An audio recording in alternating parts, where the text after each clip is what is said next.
Alan, he says the wind at his back is everything both of you guys have been following every day, the markets, the economy, the unemployment stuff. So on that level alone, you would think he's up by 10 points or so. He has a battle on his hands. That's still early, doesn't mean anything per se. But do you see it continuing? He likes to point to those markets a lot. It's been his friend. You think it will continue to be? The answer is yes, but I always say that presidents don't make markets, presidents don't break markets. This is not new. The stock market's up 200% since 2010. What we're seeing now is a nice acceleration, a market melt up here recently, a full recovery of the sell-off as we've seen every time now in market history, and more so that we've seen over the last 10 years. The markets have bounced back in each and every time. What we're seeing now is stability. You're seeing stability and a little bit of market certainty, and we're seeing interest rates stabilize, you're seeing gold go back down, so that's all very much a positive for this to continue. You know, Gary, what he is doing, you've written about this as well, this notion that you might not flip over me, but particularly some of these big spending initiatives put out by the likes of Elizabeth Warren, Bernie Sanders, and others, they're going to break the bank, they're going to break this market, and you're going to miss me like crazy. What do you think of that?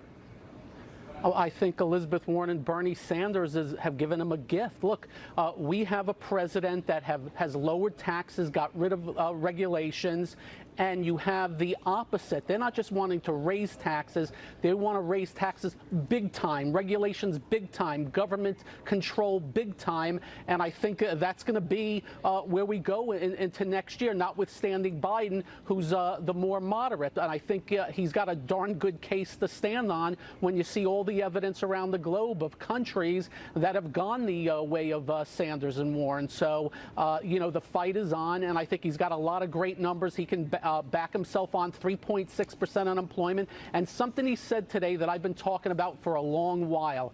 Tons of people coming off welfare. Instead of taking a check, they are now working and giving a check to the government. I can't tell you how good that is for the economy as well as the administration. You know, there's always a wild card of trade and what effect that has on everything, you know, and it adds to uncertainty. The president was more or less saying today, Alan, that that's uncertainty, buy me more of it.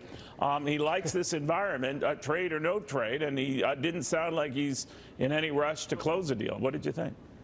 Right, and I think the markets have figured this game out, and that's why we are where we are. But we've seen the fundamental facts come out this quarter. Corporations doing very well. 90% of the S&P has already reported, and 75% of the companies beat their earnings estimates. So the fundamentals are there for corporate America, and that's reflected in the stock market, and that's why we are where we are. We're not going to cut rates here this year. There's a 20% chance we'll cut in by March, but he's got other levels of stimulus. Now, the tax cut was a level of stimulus. The forcing rates down by presidential pressure, that was a force of stimulus. I think the last piece that he can do, in addition to they've provided a lot of money in the repo market, that's another point, the last lever of stimulus could be the dollar index. So let's watch if he starts talking the dollar down, because that could be very stimulative. There's a lot of commodities, a lot of companies that are resource companies that would really benefit from a weaker dollar, and that could be the next kick to the upside. All right, you're so smart, Alan. You just alienated the thousands of viewers who had no idea what you're talking about, but that is absolutely fine.